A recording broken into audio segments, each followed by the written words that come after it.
Bien démarré sur AWS. Dans cet épisode, nous allons voir comment créer votre première fonction AWS Lambda. Pour aller créer une fonction Lambda, le plus simple, la première fois en tout cas, c'est d'aller dans la console AWS. Alors comme d'habitude, quand vous êtes dans la console AWS, n'oubliez pas que vous pouvez toucher, vous pouvez modifier la langue. Si elle ne démarre pas en français, vous pouvez la mettre en français. Et puis n'oubliez pas de vérifier dans quelle région vous êtes. Ici, je vais travailler sur la région de Paris. Sur ce compte, il n'y a pas de fonction Lambda pour le moment, donc je vais cliquer sur créer une nouvelle fonction, ça me semble logique. Je peux partir de zéro, écrire mon code moi-même. Je peux utiliser un template, même pas trop la traduction plan, mais enfin bon, voilà, un template avec des dizaines et des dizaines d'exemples de fonctions lambda, ou je peux utiliser une fonction du référentiel d'application. Tout le monde peut publier des applications serverless, j'en parlerai dans un autre épisode de Bien démarrer.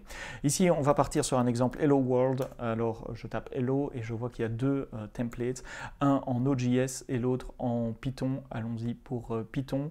Je donne un nom à ma fonction, évidemment. Et puis je dois lui donner un rôle. Alors le rôle c'est assez important parce que ça va définir les permissions qu'a votre fonction lambda pour appeler d'autres services. Et il y a au moins un service que vous aimeriez bien autoriser pour votre fonction lambda, c'est AWS CloudWatch Log qui permet à votre fonction lambda d'envoyer des logs quelque part où vous pourrez les consulter.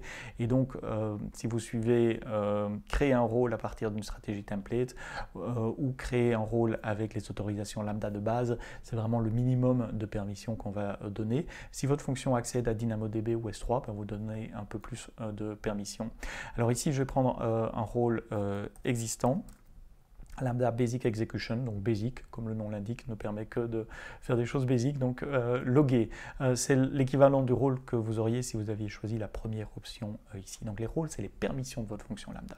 Et puis le code, rien de spécial ici, il y a un lambda handler qui est le point d'entrée, on reçoit un événement et du contexte. Dans l'événement, on peut trouver les paramètres qui sont passés. Ici, on va juste imprimer les paramètres 1, 2, 3 et puis retourner la valeur 1. Une fois que tout cela est fait, on clique sur créer la fonction et ça prend quelques secondes et voilà, la fonction est créée. Alors regardons les autres paramètres que nous pouvons toucher ici. D'abord, on a un très joli éditeur de code, très joli, c'est un sentiment personnel qui vous permet d'éditer votre code, y compris en plein écran. Vous pouvez également choisir le langage d'exécution. Nous supportons .NET, Go, Java, Node.js, Python, Ruby dans les dernières versions et des versions précédentes. Par exemple, on supporte Java 8, Python 2.7, Ruby, etc. Ou un environnement d'exécution personnalisé qui vous permet en fait de faire tourner votre propre runtime. Vous pouvez amener votre runtime avec votre fonction lambda. On a des clients qui font tourner du PHP, même du COBOL. Moi, j'ai fait un runtime en Swift, le langage de programmation d'Apple, sur Lambda. Quoi d'autre? Les variables d'environnement, j'en parle dans un autre épisode de cette série Bien démarré. Les balises, évidemment, les tags, vous pouvez taguer, les rôles d'exécution. Ah, ici, paramètres de base, deux paramètres importants. Le premier, c'est le timeout. Après combien de temps on considère que la fonction est morte et ne répondra plus? Par défaut, c'est très peu, c'est 3 secondes. Donc n'oubliez pas d'étendre ce timeout si votre fonction lambda travaille plus longtemps que 3 secondes. Et l'autre, c'est la taille de la mémoire que vous voulez allouer à votre container. Vous ne pouvez pas choisir le CPU, mais c'est lié.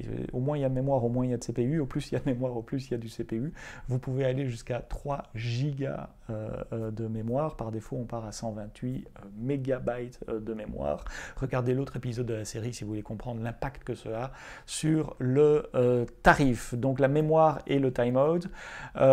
La simultanéité aussi, combien de fonctions concurrentes vous pouvez appeler. Vous êtes limité à 1000 fonctions concurrentes, donc en même temps sur votre compte. Vous pouvez réserver de la concurrence également, et donc vous avez la main là-dessus. Voilà les principaux paramètres sur lesquels vous avez la main quand vous créez votre première fonction lambda. Dans un autre épisode de cette série, je vais vous montrer comment invoquer cette fonction lambda, mais avant ça, vous me laissez votre feedback sur le canal Twitter d'AWS France, AWS France, ou sur mon Twitter personnel, Sepsto, et mon GitHub personnel, Sepsto. N'oubliez pas de parler de cette série autour de vous et de laisser des commentaires sur les médias sociaux, de la partager également. À très bientôt pour un autre épisode de Bien démarrer sur AWS. D'ici là, quoi que vous codez, codez-le bien.